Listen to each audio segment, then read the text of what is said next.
Hello everyone, my name is Gitanjali and my team name is Team Suraksha.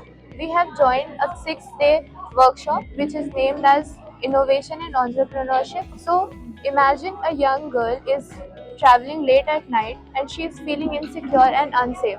So at that particular time, unlocking the phone and then sending an SOS could be very difficult.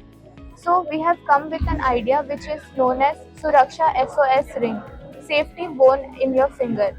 So now let's discuss what are the features and what are the insights we collected about it. हम लोग का workshop था जिसके लिए हम लोग field visit पे गए थे, जहां हम लोगों ने दो सेंटर पे विजिट किया।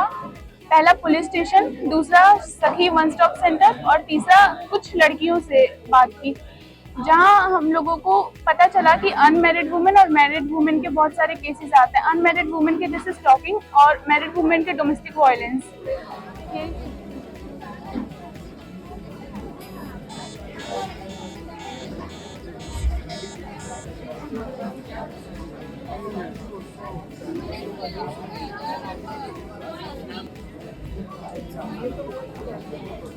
During our research or visit, we find that women needs a device from which they feel safe. One thing is very clear: कि women needs a device which they use easily, keep to access, and device which don't attract anyone easily. SOS app हम लोग बनाए, ring में बनाए, ठीक है। तो अभी जो सॉल्यूशन है, तो ऐसा देखा गया है कि मतलब जितना भी मतलब सॉल्यूशन निकाला गया वो भी एग्जिस्ट करता है। तो हम बताने वाले कि ये जो सॉल्यूशन एग्जिस्ट करता है उसके कुछ मतलब डीमेरिट भी है, जैसे कि BSEF ऐप है, उसके बाद बी स्मार्ट ऐप है, उसके बाद 112 इंडियन ऐप है।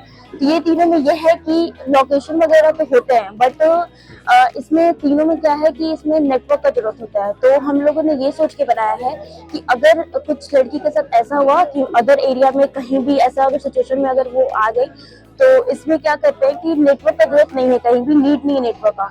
सो इसलिए हम लोगों ने रिंग में SOS को रखा है, जिसकी वजह से कोई भी नेटवर्क का जरूरत ना होगा। अब बिना किसी नेटवर्क यूज किए हम लोग इसको एक्सेस कर सकते हैं। और अभी हम लोग फ्यूचर में इसको अभी और आगे इम्प्रूव करेंगे और add mini cameras, SIM module, Bluetooth module, और जिसकी वजह से बेसिकली आजकल की जो और वुमेन सेफ्टी के लिए हम लोग इसको यूज़ करेंगे।